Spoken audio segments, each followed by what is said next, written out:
시청자 여러분 안녕하십니까. 6월 둘째 주 금요일 KNN 뉴스아이 시작합니다.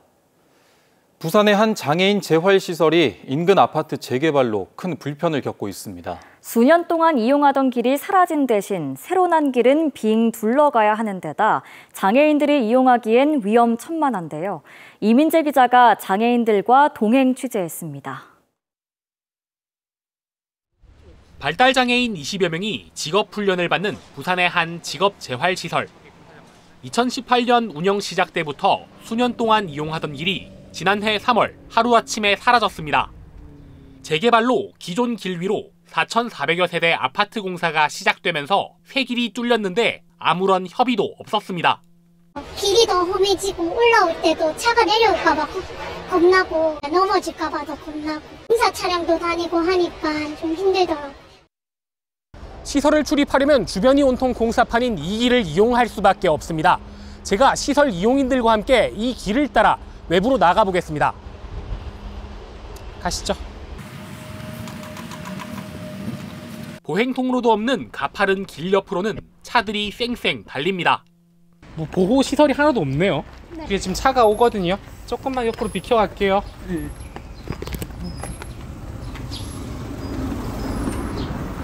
두 명이 나란히 걷기에도 좁은 길 위에는 오토바이며 트럭이 주차돼 위험천만입니다.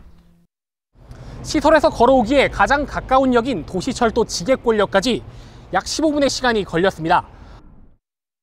복지 신청과 건강검진 등으로 자주 찾는 구청과 보건소로 가려면 20분을 더 걸어야 합니다. 걸어서 10분이면 가던 길이 사라지면서 시간이 3배 이상 걸리는 겁니다. 처음 생기면서부터 여기를 왔거든요. 여기 이제 계속 다녀야 되겠다 해서 뭐 걸어도 한 10분 안 걸리는 거리에 왔는데 기존 도로가 없어지면서 한 번을 걸어왔는데 아이가 안 가겠다고 울고. 센터 관계자와 보호자들이 항의해봤지만 소용없었습니다. 전혀 만나주지를 않냐고 대화도 안 하려 하고 심지어는 아예 문전 박대까지 하니까 참 사회적으로 약자인데 너무너무 이렇게 무시당하는 것 같고 해서. 구청은 도시계획시설 사업인가 절차를 거쳤고 차선규제봉 같은 보행자 안전시설을 설치했다는 입장입니다. 이와 관련해 재개발 조합 측은 취재에 일체 응하지 않았습니다. 인근에 대해서는 모든 게 다 보상을 하고 나름대로는 신경을 다 쓰셨던데 저희는 처음부터 첫 미팅 때부터 너가 있는 줄을 몰랐다 그렇게 하셨고, 일방적인 통보로 도로가 사라지면서 시설은 하나뿐인 승합차 없이는 오갈 수도 없는 곳이 돼버렸습니다. KNN 이민재입니다. 오늘 경남 의령의 낮 최고 기온이 35도에 육박하는 등 경남 곳곳에 폭염주의보가 내려졌습니다. 푹푹 찌는 날씨에 비닐하우스 안 온도가 무려 50도가 넘어갈 정도로 더웠는데요. 여름철 온열 질환도 미리 유의하셔야겠습니다. 이태훈 기자가 보도합니다. 그늘 한 점 없는 떼약볕에서 양파 수확이 한창입니다. 농민들의 얼굴에선 땀이 비 오듯 쏟아집니다. 물을 마셔도 더위를 피하기엔 역부족입니다. 폭염이 기승을 부리지만 수확을 늦출 수는 없습니다. 8월달처럼 더워져가지고 지금 양파 이 표면이 있거든요. 그래서 더워도 수확 작업을 진행해야 돼요.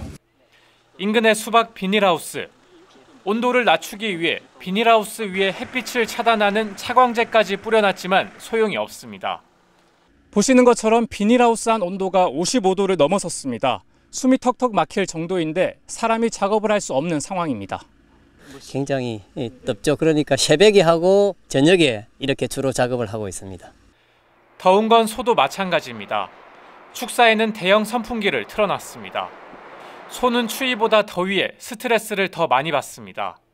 식욕이 감소하고 아무래도 좀 안 좋죠. 일단 수분 공급이 제일 중요하다 보니까 그런 부분을 좀 유념해서 신경 쓰고 있습니다. 오늘 낮 최고 기온은 의령이 34.5도, 창녕 34.3도였습니다. 경남 8개 시군에는 폭염주의보가 내려졌습니다. 올여름 전국의 온열 질환자 수도 70여 명으로 지난해 같은 기간 50여 명에 비해 크게 늘었습니다. 기상청은 내일 오후 부산 경남에는 천둥 번개와 함께 소나기나 우박이 내리는 지역이 있을 것으로 전망했습니다. KNN 이태훈입니다. 한 기업이 이자가 싼 곳으로 대출을 갈아타려다 금융기관의 잘못으로 부도 위기에 내몰렸다는 소식 전해드렸습니다. 사건과 관련해 상위기관에서 조사 결과를 내놨는데 제 식구 감싸기란 비판이 나옵니다. 하영광 기자가 취재했습니다. 신협에서 다른 금융기관으로 대출을 갈아타려던 A씨. 대출을 갈아타기 위해선 이자를 내야 한다는 신협 임직원의 말에 3억 1천만 원을 보냈습니다. 담당 직원분한테 저희 버린 게 다 알려드렸어요. 금액이 얼마죠? 3억 1천 넣는다 하시더라고요. 알겠습니다. 이자금액만 먼저. 하지만 해당 신협은 대환은행으로부터 원금과 이자를 모두 다 받은 뒤 대출 원금 3억 7천만 원이 더 있다는 사실을 알아차렸습니다. 그리고는 미리 받은 이자 명목의 돈을 돌려주지 않고 원금 상환에 씁니다. 유동자금 부족으로 A씨 회사가 부도위기에 빠지자 신협은 이자를 요구한 적이 없고 원금 상환을 고지했다며 말을 바꿨습니다. 피해 조사를 맡은 신협중앙회는 A씨와 해당 신협의 주장이 다르니 소송으로 해결하라는 황당한 답변을 내놨습니다. 신협중앙회는 조사를 위해 대질신문을 하거나 피해자의 증거 요청조차 하지 않은 것으로 드러났습니다. 결국 제 식구 감싸기가 아니냐는 지적이 나옵니다. 사건 당일 정부가 이제 자기 실수라고 잘못했다고 무릎 꿇고 빌면서 지부가서 써주면서 총 11억 해결을 해놓겠다고 다 하고 나면 이자 유예도 시켜준다 이렇게 다 설득을 하고 믿고 솔직히 기다리고 있었습니다. 하지만 얼마 전 A씨 회사에는 건물을 경매에 넘기겠다는 통지서가 날라왔습니다. 부산 최고의 역세권 진짜 알짜 건물이거든요. 뭐 세금 미납된 것도 없고 뭐 인쇄도 없었으니까 이게 은행 실수라기보다는 은행에서 작업한 것밖에 안 됩니다. 왜냐면 은행 전문가 계속 건물 좀 싸게 팔아라 정시가 약 안 먹으면 못 버틸 정도로. 금융권 관계자는 대출 원금을 잘못 계산하는 경우는 금융권에선 거의 없다고 말합니다. 해당 신협은 이자 상환을 요구한 적이 없다고 주장했으며 중앙회는 절차에 따라 공정히 조사했다고 밝혀왔습니다. 한편 이번 신협 대환대출 사건과 관련해 고소장이 접수돼 경찰도 수사에 착수했습니다. KNN 하영광입니다. 부동산 시장에서 서울과 지역의 양극화 현상이 뚜렷해지고 있습니다. 올해 들어 아파트 가격이 서울은 서서히 상승폭이 확대되는 반면 부산, 경남은 하락폭이 오히려 커지고 있습니다. 윤혜림 기자가 취재했습니다. 광안대교 전망을 자랑하는 부산의 한 아파트입니다. 지난 2022년 16억 원을 찍었던 이 아파트는 최근 10억 원 조금 못 미치는 가격에 팔렸습니다. 최근에도 관망세가 이어지고 있습니다. 금리가 떨어질지 더 떨어질지 올라갈지 그런 부분에 대한 미지수도 좀 있는 것 같고 5월달, 6월달 좀 많이 조용한 편이에요. 전국적으로 아파트 매매 가격이 보합 전환했지만 부산 상황은 다릅니다. 부산은 하락폭을 줄이나 싶더니 이달 들어 하락폭이 오히려 커지고 있습니다. 반대로 서울은 이달 들면서 상승폭이 눈에 띄게 커지고 있습니다. 올해 전체를 봐서도 지난해까지 하락하던 서울 아파트 값은 올 들어 상승 전환했지만 지역에서는 세종을 제외하고는 대구가 가장 많은 하락폭을, 부산이 그 뒤를 바짝 따라붙고 있는 모습입니다. 경남 역시 하락폭 상위 자리를 차지하고 있습니다. 그동안 상승폭이 컸던 데다 이후 마땅한 지역 개발 이슈가 없는 것이 원인으로 지목됩니다. 지역 경제 차원에서도 아직까지 주택 수요를 일으킬 만한 그러한 지역 경제 활성화가 다소 미흡한 것들. 여기에 미분양의 고분양까지 겹치면서 당분간 지역 아파트 경기는 수도권 회복세와는 반대로 흐를 전망입니다. KNN 윤혜림입니다. 3년 전 거제 이수도에서 발생한 20대 노동자의 안타까운 죽음과 산재 은폐 의혹들 KNN이 연속 보도해드렸습니다. 재수사 결과 공사 감독 감리단이 사고 당시 현장에 있지도 않았던 사실이 드러났는데요. 검찰이 이들을 재판에 넘기지 않아 유족들이 반발하고 있습니다. 이 소식은 최한솔 기자가 취재했습니다. 지난 2021년 6월 거제 이수도에서 공사를 하다 포크레인에 깔려 숨진 고 노치목 씨. 이후 조직적인 산재 은폐 정황이 드러나면서 재수사가 진행됐습니다. 그 결과 감리단 2명도 업무상 과실치사 혐의로 검찰에 넘겨졌습니다. 감리는 사고 나기 직전에 그 전에 집에 가버렸어요. 별일 없다 생각하고. 하지만 검찰은 감리단을 기소하지 않았습니다. 해당 감리단은 사고가 난 이수도 외 다른 지역의 공사도 감독하고 있었고 시공 과정에서 사고 징후들이 보이면 구두로 경고했기 때문에 의무 위반이 아니라는 것입니다. 하지만 이수도 외 다른 지역에서는 사건 당일 진행된 공사가 없었습니다. 또 공사 현장에 신호수가 없었고 굴착기 안전장치도 설치되지 않았지만 갑니다는 공사 중지 명령 등의 조치를 취하지 않았습니다. 건설공사 업무수행 지침 위반입니다. 이 내용은 갑니단 스스로 경찰 조사에서도 밝혔습니다. 상주 의무를 주고 있는 이유 자체가 공사 현장에서 일어날 수 있는 여러 가지 위험 관리 감독을 하라는 얘기잖아요. 근데 그 섬에조차 있었지 않기 때문에 그런 의무를 할 수조차 없었던 거죠. 이게 상주 의무 위반이 아니면 뭐가 의무 위반일까요? 뭐 이런 거를 법적으로 그 뭐 의무를 두지 말던가. 유족 측은 불기소 처분에 대한 항고를 제기한 가운데 창원지검 통영지청은 항고가 진행 중인 사안이라 별도의 의견은 없다고 밝혔습니다. KNN 최한솔입니다. 어촌 뉴딜 사업으로 추진되는 특화 사업들의 부실한 실태 보도해드렸습니다. 막대한 예산을 들여 준공한 건물들을 방치하는 것도 문제지만 짓고 있는 건물들도 운영 부실로 이어질 우려가 큰데요. 경남도가 긴급 대책 마련에 나섰습니다. 주우진 기자입니다. 통영시가 지난해 어촌 뉴딜 사업을 완료한 욕지면 연화항입니다. 지역 관광 활성화를 위한 특화 사업으로 12억 5천여만 원을 들여 기존 여객선 터미널을 확장 증축했습니다. 여객선 매표소와 이용객 휴게시설, 주민 편의시설을 갖춘 다목적 센터로 활용할 계획이었는데요. 보시는 것처럼 준공 뒤 1년이 넘도록 운영되지 않고 있습니다. 운영을 맡을 주민들과 운영비 부담 등을 두고 협의가 아직 진행 중이기 때문입니다. 운영 준비 없이 사업 추진만 서두르다가 많은 예산을 들인 멀쩡한 건물을 놀리게 됐습니다. 마을 법인에서 지금 현재 들어오지 않아서 미운영으로 지금 잡혀 있는 상태입니다. 우리 시에서 근본에 정착된 부분에 대하여 부분 보강 후 운영할 계획입니다. 다른 특화 시설들도 우려가 큽니다. 해양수산부가 지정한 경남 지역 어촌 뉴딜 주요 특화 시설들의 실태 조사 결과 현재 공사가 진행 중인 24개 시설 가운데 16개 시설의 운영 주체가 아직 미정입니다. 앞으로 더 많은 시설에서 운영 부실 문제가 불거질 수 있습니다. 어촌 뉴딜 사업의 부실을 지적한 KNN 보도 이후 경남도는 사업 대상지인 7개 시군에 현장 관리 강화를 주문했습니다. 시설 준공 전 운영 주체 선정과 관리 방안 수립을 지시했고 부실 사업장은 제재를 가할 계획입니다.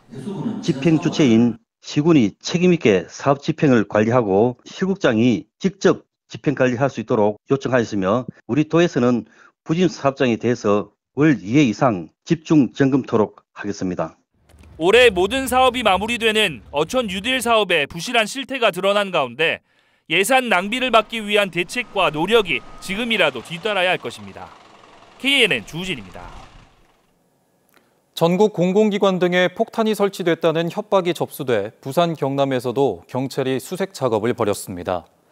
협박범은 부산대 등 전국 100여 곳의 공공기관과 대학 건물 등에 폭탄을 설치했다는 영문 이메일을 오늘 오전 보냈습니다. 경찰은 부산대와 경남도청 등을 수색했으며 특이점은 발견되지 않았다고 밝혔습니다. 부산의 한 유스 호스텔이 웨딩홀로 전락했다는 KNN 보도와 관련해 시민단체가 꼼수 난개발을 비판하고 나섰습니다. 부산 참여연대는 성명서를 통해 층수 제한 해제 등 특혜를 받고도 웨딩홀 사업 등 수익 사업에 집중하고 있다고 지적했습니다. 또 관할 구청은 교통 영향평가 대상에서 제외하고 주차장 수까지 늘려줬다며 경찰 수사를 촉구했습니다. 대한의사협회가 오는 18일 전면 휴진을 추진하는 가운데 경남의 의원들 가운데 11.7%인 200곳이 휴진을 사전 신고했습니다. 또 병원급 의료기관 148곳 가운데에는 2곳이 휴진을 준비하는 것으로 알려졌습니다. 한편 경남도의회는 의료계의 집단 휴진 예고로 많은 중증 질환자와 국민들이 불안감을 느끼고 있다며 의료계의 집단 휴진 철회를 촉구했습니다. 부산 에코델타시티의 녹지공원의 나무 생육 상태가 불량하다는 KNN 보도와 관련해 부산시가 전문가 자문단을 꾸려 대책 마련에 나섰습니다. 부산시는 관련 기관과 전문가 6명이 참여하는 에코델타시티 조경 전문가 자문단을 구성하고 나무를 심기 전 규정에 못 미치는 토양이 반입돼 나빠진 나무 생육 환경을 개선하기 위해 대책을 마련하기로 했습니다. 부산교육청의 학교 관리자 대상 연수가 호화 논란에 휩싸였습니다. 오늘 부산시의회 시교육청 예결산 종합심사에서 시의원들은 지난 4월 시내 5성급 호텔에서 고가의 코스 요리와 함께 열린 AI 디지털 교과서 교장 교감 연수와 관련해 도덕적 해이와 예산의 편법 전용 문제를 질타했습니다. 부산교사노조 역시 성명서를 내고 일반 교사 연수와 대비되는 관리자 호화 연수 행태를 비판했습니다. 삼성중공업이 지난 2020년과 2021년 러시아 선주사로부터 수주했던 선박 17척의 계약 해지와 함께 이미 지불한 선수금 8억 달러, 약 1조 1천억 원을 돌려달라는 통보를 받았다고 밝혔습니다. 러시아 선주사인 즈베즈다 조선소는 미국의 특별 제재 대상으로 지정되면서 이미 인도된 LNG 운반선 5척에 이은 운반선 10척과 셔틀 탱커 7척에 대한 계약 해지를 통보했습니다.